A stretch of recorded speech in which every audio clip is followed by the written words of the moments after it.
Clara, and welcome to our first Meet Hydrogen interview series, where we're going to talk to guests who are out there shaping and building the future of hydrogen. Today, we are talking to a very talented Nile Henry, founder and CEO of the Blair Project, a social and educational enterprise aimed at inspiring the next generation of engineers and scientists with projects like Proto-EV, a green go-kart building competition, which we'll talk about in this video. Nile is passionate about leading and disrupting the green tech space with social initiatives and policy change. He's a champion for climate change and renewable energy, and the perfect way to kick off the Meet Hydrogen interview series. So welcome, Nile. I guess I just want to start off the interview by, of course, thanking you again for coming along and talking to us. And I'd love to hear a little bit more about your story. So I've read about a lot of your achievements online, but maybe you could tell me how you got to where you are, how you decided this was the path for you, this incredibly innovative path. Yeah. Well, thank you for inviting me onto your platform, Clara, and hello, everybody. My name is Nile Henry, and I am the founder and CEO of a trailblazing social enterprise called the Blair Project. At the Blair Project, we exist to build the diverse talent pipeline needed to fuel the green industrial revolution here in the UK. How we do that is that we're a vocational and technical training provider. So we go into schools and teach young people, not just in schools actually, but in youth clubs as well, how to convert used petrol go-karts into fully electric e-karts that they get to test and race to see which is the fastest and the most energy efficient. Our program, we call it Proto-EV. And it taps into the climate change activisms of young people by providing them with hands-on experiences of working with green technologies, and so that they can go off and get rewarding jobs within the digital tech and engineering sectors. We've been going for about 7 years now, so we just celebrated our birthday, our 7th birthday last Friday. And it originally started, and the reason why it's called the Blair Project, and a lot of people think, is it related to the Blair Witch Project, which was a film back in the 90s when he filmed ghosts, or am I related to, or is the business related to a politician in the UK called Tony Blair? It's actually none of that. It's named after my younger brother, who's called Blair, and is the inspiration behind the project, and he's a former go-kart racer, former race driver. And still is a race driver, actually, I will say. But the reason why we exist is that we decided that we wanted to help young people from disadvantaged backgrounds to progress to the highest echelons of the sport in terms of motorsport. Because what you find is that currently at the moment, the money is a barrier when it comes to competing in sport. And my goal was to make motorsport more diverse, affordable, accessible, sustainable, and inclusive. So regardless of your race, gender, or background, anybody could take part. A way to make sure that it was more inclusive for everybody, we decided to come up with an innovative idea of thinking, what if we could teach young people how to retrofit a petrol go-kart and add 3D printing elements onto it. So young people could use computer-aided design, which is a piece of CAD software, to design their own bespoke bodywork, and then use a 3D printer to 3D print the bodywork and apply it onto an existing go-kart, and they get to test and race that and see which would be the fastest go-kart in terms of the aerodynamics. We piloted that program in 2016, and on the very first test session of Proto-GP, which is what that program was called, we were very fortunate enough to have Prince Harry come down, which not only gave us national exposure, but also gave us international exposure as well. And it's still one of my proudest days as a young entrepreneur. From then, we ran Proto-GP, just to say, for 2 years, so in 2016 and 2017. In 2018, we decided, right, we've just done something that nobody's ever done before, and that was a world, I don't know, not a world record, but it was kind of a groundbreaking thing. Yeah, no one had done it before. So we decided we want to take our program to the next level and innovate further. And we came up with the idea of, what if we could take our existing petrol go-karts and convert them into EVs? And that's where the whole idea of Proto-EV came from. And from 2018 to today, we've been running that ever since. So can you tell me a little bit more about the Proto-EV challenge then? Is it like, do students come in maybe regularly or a few times a week and then progress over a few months, or what does that look like?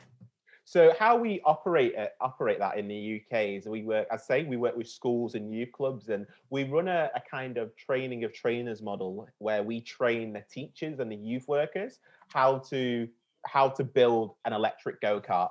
And then what we do is once the teachers have learned how to do that, they then go back into the classroom or back into the youth environment and train the young people how to convert their petrol go-karts into fully electrics. And the whole program lasts around about 12 weeks. So the first 4 weeks, or the first 3 weeks of the program is around team building. So especially in the youth club, a lot of the young people might know each other, but they don't know each other that well. So it's about bringing them together, making sure that they bond. Each individual gets a team role. So you'll have some people doing the mechanics side, some people doing the electrical engineering. You'll have some people doing social media and logistics. You'll have somebody who's just being the team manager of the team. So it's bringing all those people together, and then they have to go away and design a sponsorship brochure. And we asked them to raise around about £500, UK pounds. And it's not the idea of that is it's not so much about raising the money, it's about building the young people's confidence and skills, so that, you know, when they go into the real world environment, they know how to sell themselves. So let's say they're going to a job interview, they can say, I did this, I did that, and, you know, they can convey, I raised funds, yeah, etc. Yeah.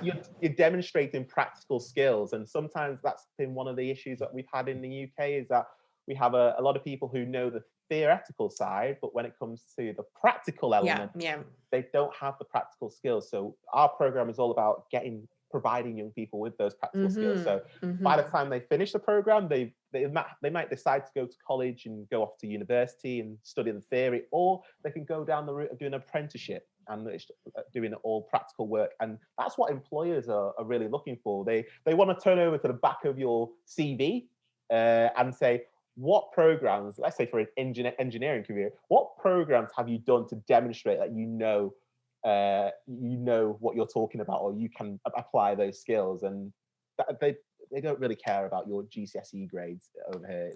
Absolutely. I think the relevance of those things kind of stop at university, and beyond that, they really care about your experiences and your skills. And so I think that's what makes this program such a game changer, because you're trying to teach these more, I guess, real life relevant entrepreneurial business style skills to these young people. So it's very important. Absolutely. Yeah. Absolutely. And these the sorts of young people that we work with are, as I mentioned, are young people from disadvantaged backgrounds. They're very bright and intelligent, but they just lack the support to take or the opportunity, or somebody to show them the opportunities that are out there. Like, for example, with girls, they may be told from their teachers, oh, go and do hair and beauty, or go and do chemistry or law. And it's almost like if the topic of engineering would come up, it's like, oh yeah, engineering is not for you, or being a coder is not for you. A male dominated environment. And it's about saying that no, that shouldn't be the case. And for boys, it might be, oh, go and do motor vehicles, but but cybersecurity, you know what, go and do that as well. Go and do that. But in terms of doing other such things, they might just want to go and do chemistry or go and do physics. It's like, oh no, those are more female. I guess it's removing that kind of layer of, Absolutely. It's about removing those layers and saying that you can do anything you put your mind to. And again, it's that full thing, is that we're an anchor to say, here are the opportunities. Go and play around, test the technologies, and then here's a career that you can go down the path of finding. Absolutely. So in terms of the go-karts, so you've kind of moved into EV vehicles. And so what got you interested in hydrogen-powered vehicles? And how did you move into this area? Because there are a lot of sustainable ways of powering vehicles now, but hydrogen is an interesting choice. So just to take it back a step in terms of how I got into EVs, when I first started the Blair Project, around about the same time, Formula E had just started, which is a really huge motorsport series, and it's the equivalent to Formula 1, but all electric. And one of my dreams and big ambitions was to create an all electric karting series. And at the time, it had never been done. And that's instilled to this day in terms of outdoor competitive racing. It's not quite there yet because of the batteries. So we decided that, you know what, that was my vision. I wanted to create an all electric championship, and it would be great to get young people involved in that and designing and building and tinkering, because they'll become the engineers of the future who will be working with these cutting edge technologies. So that was my idea back in 2014. And then in 2018, I decided to go full steam ahead and do Proto EV. And so my journey onto hydrogen came as a result of piloting the Proto EV STEM Challenge in the first year, 2018, and into 2019. The biggest problem that we've had is that we currently use lead acid batteries. We use four lead acid batteries, 12 volts each, so 48 volts. And what we find is that we have to restrict the performance of the go-kart. We restrict the speed to 40 miles per hour because, again, it's working with young people who've never done motorsport before, and safety is a premium. But as well, in terms of the recharging time, so the carts probably last about an hour. And in terms of recharging a 12 volt lead acid battery, it can take up to about 4 hours from 0 to 100%. So to charge all four can take about a day. So my journey to hydrogen is that my colleague had signed up to Manchester Metropolitan University's Fuel Cell Innovation Program. And from going through that program and learning about hydrogen, and we thought, wouldn't it be great if we could apply a hydrogen fuel cell, an electrolyzer, onto our go-karts, which would increase the charging time of the batteries and improve the performance as well. So instead of using just 4 lead acid batteries, you could probably just use 2 lead acid batteries and use a hydrogen fuel cell to, while it's going around the circuit, it's also recharging the batteries at the same time. And apparently, through the research, it would take 3 minutes applying a hydrogen fuel cell onto our current electric go-kart. It could charge the batteries in 3 minutes, which is amazing. So, go. Sorry, just a quick question. So with the electrolyzer on there, it's producing enough hydrogen as well to charge so quickly? Yes, so that's some of the research that they're looking into at the moment. But yes, it would be able to do that as well. So we're currently trialing that out now in Manchester. Amazing. So you've been collaborating with the Fuel Cell Innovation Centre, and I saw you're also on the Manchester Climate Change Youth Board. Yes. So you're getting maybe involved in climate policy or policy advisory. So what got you interested in this area? For me, I've always been a champion for climate change. And it's, for me, one of my big passions is just making sure that, you know, in Manchester, we have an ambitious target by 2030 now that we're going to be reducing all new sales of petrol vehicles. And by 2025, we're going to halve the zero emission, the carbon emissions by 50%. So as my role, I thought to be on the Climate Change Youth Board is that those policies, policymakers, that they actually stick to that goal. And that's what we're doing at the Youth Board, is making sure that the people who do set these policies actually are taking it seriously. Taking it seriously, yes. So we have 7 key areas as part of the Youth Board. So one is making sure that everybody in Manchester and society feels empowered to take action on climate change. So, and that's how we're doing that, is making sure that the people are being educated about climate change and that there's more promotion of green jobs, and also about embedded environmental sustainability within the community groups. Because what you find is that although there is big talks and debates about climate change, there still needs to be a lot more education about it. And some people are like, oh, I don't know what climate change is. I see it everywhere. So there is a massive education piece, and that's what we're trying to do at the youth board level. And, you know, young people get it. Young people are... Well, they were born into it, so exactly. But it's more of an education piece for the older generation. It is a huge shift in thinking from what life was like in the 70s, 80s to now. So I think this strategy is very interesting about, like, kind of bringing the problem of climate change down to the community level, making it relevant to people and how it affects, I guess, your daily life, as opposed to purely thinking about it in like global numbers, which are very difficult to comprehend. Yes, yes. And I mean, another area as well is that obviously as a result of everything that's gone on with the COVID-19 and the pandemic, Yeah. I feel like that a lot of the talk around climate change has fallen away a bit. So one of our things is that we want to keep the climate crises on the agenda and just making sure it isn't swept under a rug. And a key focus is to get businesses to engage more. We have a climate change framework in Manchester, so it's making sure that businesses stick to that and are doing everything that they can to reduce that. And in terms of energy and transport, what we're trying to do is to encourage more people to use public transport or walk and cycle, which is becoming a big hit. So the mayor of Manchester has changed up the city quite a lot, so include more cycle lanes, and it's becoming a lot more. If some of the viewers have been to London, it's a lot of like one-way systems, so it's trying to encourage more. It is getting more cycle friendly. Yeah. Absolutely. So we're doing a lot in Manchester to solve some of those issues. But in terms of transport, in terms of energy and transport, so there's big emphasis on renewables, using renewable technologies and EVs as well. So there's things like little scooters being implemented in Manchester, and soon to be there's going to be little small transporter vehicles where they could pick you up from train stations or airports and drop you over. So like one-seater Uber-style vehicles, only for within the city, because run on EVs. But that's some of the things that we are implementing in Manchester. So what does the situation look like for Manchester in the context of all these strategies and this education?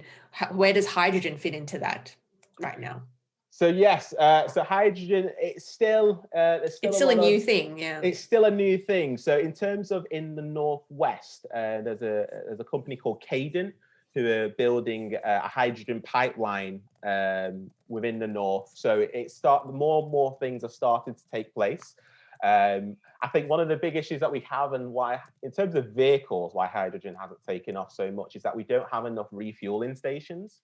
So absolutely, we only have one in the whole of the north, and that's in terms of where that is. I think that's in Rotherham or Sheffield, which is about 2 hours away from Manchester. Absolutely, the limiting factor. Yeah, it is, and I know we're going to have that question is going to come up at a later stage. What are some of the issues that we currently have? But not enough refueling stations. That's the big emphasis on why it's not taking off as much. But our UK Prime Minister Boris Johnson set up the Green Industrial Plan.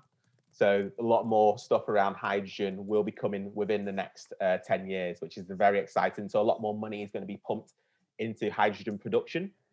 It is very interesting. A lot of countries like even Australia, Chile, and many places in Europe are all very committed now to hydrogen, setting up all these big strategic plans, 10-year plans, 20-year plans. So it's an interesting time. Yes.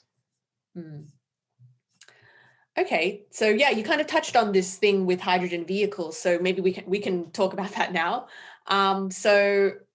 Electric vehicles are very popular already at the moment. And there's a lot of criticism around hydrogen, and obviously that is to do with the refueling stations and the fact that hydrogen production is also, there are obstacles there.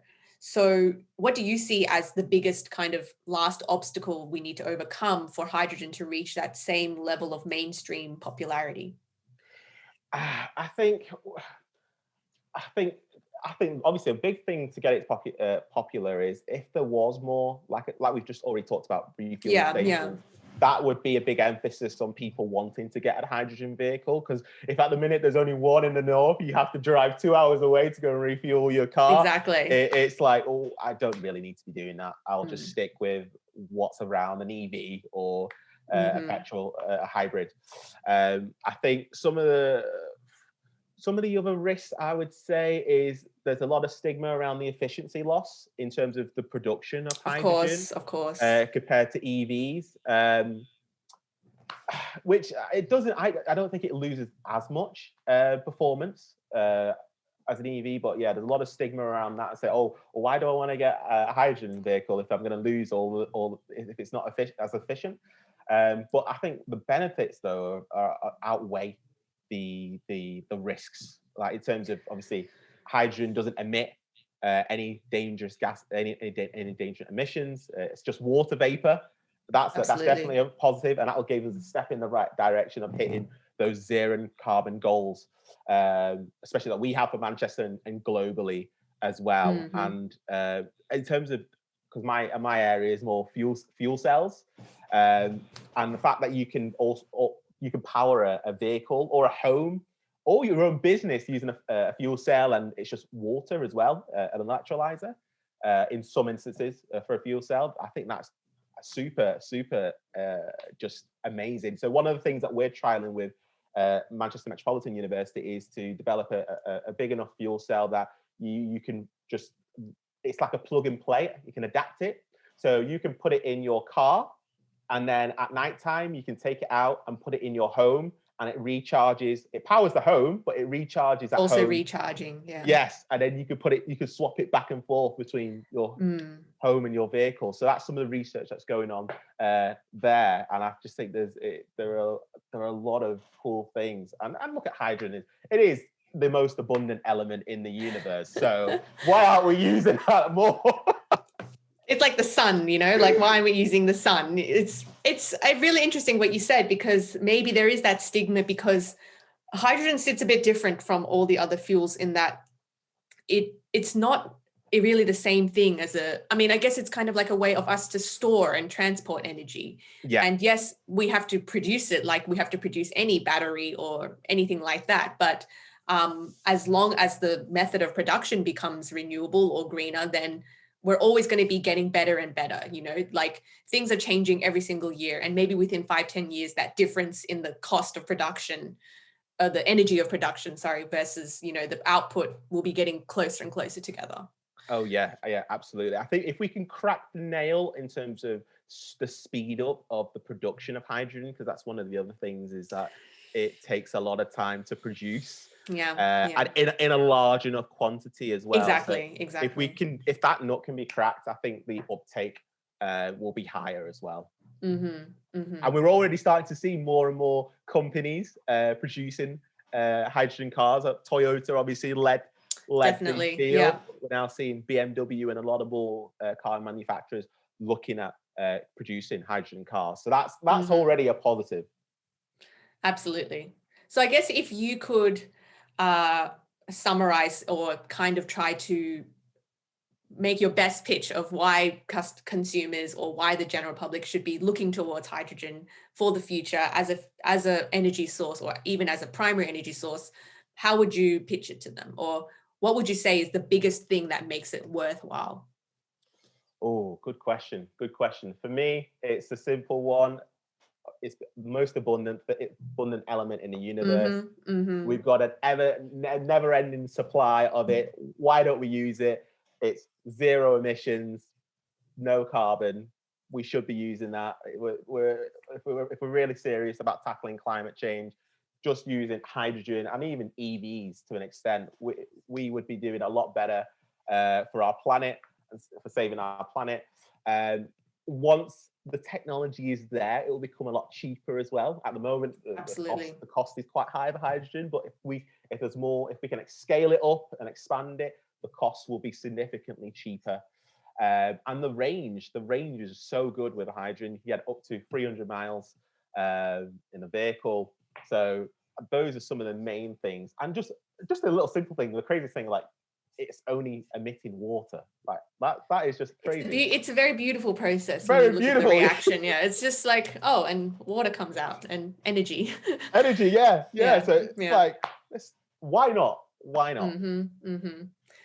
Great. So maybe just to come back a little bit to your Proto EV challenge, what advice do you have for maybe young people out there who don't have access to this challenge or course?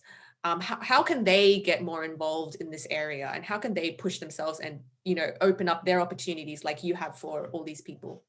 So that's a very brilliant question, and it's one of the things I do get asked quite a lot is, Nile, your project sounds really amazing. I really wish I How could can we have it in how our can we country, or how can we get involved, or what can I do to go and get a job in green tech? And one of the things I would ask or say to young people is have a look and see if there's any green employers or people working at the cutting edge in your area, and just spend maybe a week or two volunteering with that company, and just get a feel for what it's like to work in that sort of environment.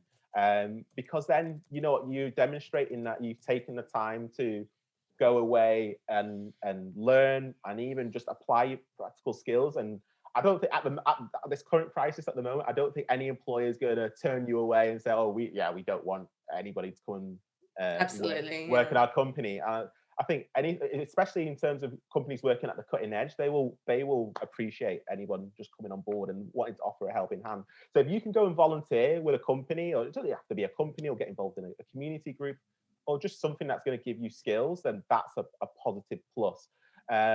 And for me, how I've come to learn a lot about all this, and I wouldn't call myself a hydrogen expert, but it is attending, going to events like ones that high schools put on, MMU, and just getting involved in the cutting edge technologies and being around some of the scientists that are working on this, because I'm still learning every day. So yeah, volunteer and get involved in projects. That's about. That would be my advice. So that's great advice, of course. So I'm sure there are a lot of young people out there, and even, you know, high school students or early university students who feel like they do care a lot about climate change and sustainability, but maybe they're not necessarily in the engineering or the technology fields. But how could they maybe also get involved? Maybe not necessarily into the company, but how can they make this voice even stronger? Yeah. For me, I would to make the voice strong, I would say if you can get involved, I think young people's voices are very powerful, and if you can find a youth group in your local area, I would try and bring more people with you. And if you build up enough of I would call it an army. You build up enough of an army, and more voices are heard. Then that's the thing that we found in Manchester, is that people then start to take you seriously and start listening, and then they factor in, right, there is this problem, and let's start taking steps. So because of our voice as a youth board, then now the local council and local government have been adding policies and decision making to their agenda, which has now gone to national government as well. So no, if you can join a local group in your area, or if you can't join one, create one. Perfect. Be the change. Yeah. That's really interesting what you said, because maybe there is this, I wouldn't say jadedness, but a bit of a disconnect in realizing that to make change happen, you know, it's really not enough now to just be an activist. The change happens at the government level, and the government is there for the people. So, you know, young people need to realize that they do have a voice, but the process is you have to get the policymakers to, you know, put it on the agenda. And that's really the biggest way you can make some changes. Absolutely. And a lot of young people think that their voice won't be heard. And it's the fact that, you know what, it's like you said, those politicians and the government, they should be working for us. And it's on ourselves as well to make sure that our own voices are heard. So just take action and just get yourself, because we do have privileges and opportunities to do that, and we should be, I guess, telling young people about it and making the most of those opportunities. Absolutely. Okay, so I think I pretty much have asked everything I need to ask. So thank you very much. I have learned a lot about your program, and it's really exciting to hear what you're doing, because I really support this kind of diversification, especially of engineering fields and STEM fields like this, because, you know, having come from this kind of area or this industry, it is a little bit like the lack of diversity does have an impact in the end. It may not seem like it, because it seems like science is so objective and unbiased, but it's actually the very people doing it is what gives it its quality. So having that diversification is absolutely necessary. Absolutely, and this is one of the reasons why I started the Blair Project, is because I wanted to give an opportunities to people of all. It doesn't matter whether you're Black, Asian, minority ethnic, female, LGBT. Everybody should have the right to progress the career that they want to, or to be given a vision or opportunities of what careers are out there. I mean, currently in the UK, we have a massive engineering shortage. Yeah. We're normally having to hire from India and China, Yeah. Romania, and not enough people from the UK are studying engineering and going into those professions. So, and the big emphasis is that a lot of employers aren't doing enough to showcase those opportunities. So they Yeah. work with organizations like us, the Blair Project, and give us their technology that we go into the schools and teach the young people, but not just the young people, the teachers, because the teachers do play a massive part in helping the young people to shape their options of which route they go down. So we do a massive part of training those teachers, and then they go away and say, right, this is brilliant, this is amazing. Yeah. Why don't you Yeah. consider Sally, Ben doing a career Yeah. working in cybersecurity, doing engineering? And especially for, I think the biggest success of my organization is this whole thing that we call See Me, Be Me, which is we'd work a lot with young people from Black and Asian backgrounds. And if they can see somebody that looks like themselves doing like I'm doing, innovating with cutting edge technology, they think, oh, wow, if Niall can do it and his younger brother Blair can do it, then I can do it. Why can't I? Yeah. Yeah. Why can't I do that? Exactly. Yeah. So that's a big emphasis. And, you know, if the more and more people like myself and people like you, Clara, are working at the cutting edge or doing things, speaking actively about climate change, the more people will think, right, okay, if Clara is doing that or Niall's doing that, then I can play a part in preventing climate change. So. Yeah, that's really interesting what you said, because I think, I just forgot what I was going to say. Anyway. It happens. It happens. I had a comment to make, but it's okay. Oh, okay. Oh, yeah, sorry. Is there anything else then that you think the Blair Project is doing, some of the activities that you think, you know, people might not be aware of, that you're really excited about, or something you want to talk about that maybe hasn't been talked about before? There are things I would like to share. They're not at that stage yet. I can't name the name. Of course. The Blair Project is about to do a deal with a really large motorsport organization to become amazing. Yeah. Their global diversity and inclusion STEM partners. So as part of their initiative.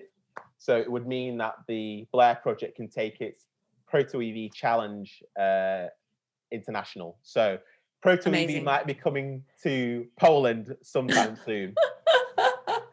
That's great to hear. That's really exciting to hear. So no, that's a nice piece of news. That is great news. Yeah, I'm glad the project is growing. So good luck with it, and I hope, it's. I'm really happy to see the impact it's having already on so many young people. So it's very exciting to see what will happen in the future. Oh, and soon we'll be seeing, I guess, those young people in real positions at companies and government and stuff like that. Absolutely. I mean, my big vision is that I want Proto EV to be in every country in the world, and young people from different countries are partaking in this program, and it's about making the program accessible, because sometimes a lot of these motorsport programs don't go to people from I wouldn't say disadvantaged backgrounds, but from poorer backgrounds, and they normally go to from very wealthy backgrounds. And I mean, money is a factor. Absolutely, in these sports, money is a huge factor. So I want to make. The reason why I started this whole thing was to make it more inclusive. So to give young people an opportunity to partake in a program like Proto EV, and then to go off and have a very rewarding career within digital tech or engineering, that would be that would be a huge plus. Not just to that person as well, but even to our organization, that we were able to make the difference to that young person's life. So maybe speaking to that, what you said before about young people, not going into engineering or STEM fields as frequently now in the UK? Is that because the industry or the companies there, they're relatively newer to the scene, or they need to kind of catch up to maybe legal or financial institutions that are very used to this idea of attracting young people and young talent? I think the biggest issue that we have is that in the UK, and I think it's different in Poland and a lot of the other It may countries, be, yeah. is that engineering is seen over here as like the industrial revolution back in, Uh-huh. where it's Like the like working class the job working class, kind you're of thing. covered in oil, it's dirty, Okay. it's not a clean environment to work in. Whereas engineering now is pretty much all done on laptops. It's very well paid. It's very prestigious. It's very competitive in other countries. So it's very surprising to me that it's, yeah, unpopular. It's very competitive, very well paid, very clean, very cutting edge. But there's the engineering uh, firms or companies haven't done enough to sell engineering to the mass population. So that's the stigma comes from parents, and the teachers have that same stigma because Yeah. in terms of the teachers, a lot of them haven't worked outside of the education industry, so they're just getting what they get from textbooks and from what their teachers or parents told them. Yeah. Yeah. So you need more organizations like the Blair Project who will go into those schools and say, that was a thing of the past. This is what it's like now. Come into a Siemens or another engineering company, come and see the equipment, the environment, and then like, oh wow, like we didn't realize it was like this. So there's a massive educational piece, and we need more people to do that. And one of the other problems, as well as there's a stigma around that, is that we do have quite a number of people going to university and studying engineering, but they're not being given the jobs as a result, and that's because they don't have the practical element, and there is a lot of stigma as well. So that we've got 29% BAME, people who have graduated with degrees and then they don't get a job due to unconscious biases, and it's about saying that we need to raise the awareness so that it is more diverse and friendly, because and this is one of the things I'm talking to with Exactly. Innovate UK and government at the highest level, is to say, if you have a more diverse workforce, that's going to lead to increased creativity, which is going Of to course. bring up better productivity, which is also going to drive the revenues of the organization, and it's going to help you to tap into new markets. It's all good for the business. So yeah, Exactly. So why wouldn't you want to do that? Yeah. So they're now listening, and we're starting to see not as much change that I want to see, but we're starting to see change, which is important. Absolutely. Trying to say that in the most PC friendly way. You did very well. You did very well. Thank you. Yeah, I completely agree. And it's a very interesting situation, I guess, in the UK especially. But yeah, there's so many things changing, hydrogen getting cheaper, these industries are going to grow very quickly, businesses are going to pop up. So, who knows what it could look like in 5 years. Exactly. And especially with the amount of money that Boris and his team have put into hydrogen pipeline, there's going to be so many jobs. So what we need to be doing now is start training that workforce for the future. For that industry. Yeah. Exactly. Absolutely. I don't think a lot of employers are currently looking at that and thinking about, where are we going to get the future talent? We can't rely on who we've got now, because a lot of people are dropping off and retiring. So we need more young blood coming through. So absolutely. Yeah. I guess it's just always going to be challenging because these jobs don't exist yet. So it's this constant challenge. Yeah. So that's why they need the Blair Project. Yeah. Absolutely. Go to the Blair Project. Yeah. Okay. So we have a little bit of time left, but I've asked all the questions I need to, and I think we've had a very productive discussion. So thank you very much. I've learnt a lot. Thank you again for giving up your time to talk to us. And we'll let you know what happens with the interview, and hopefully it'll be uploaded soon in some kind of webinar format. Do you have any more questions for me, or any more questions? I don't have any questions at the moment. That's all right. Yeah, I will say, if anyone wants to follow the journey of the Blair Project or get in touch, we're on Facebook, the Blair Project, Instagram, and Twitter at Get Me Motoring.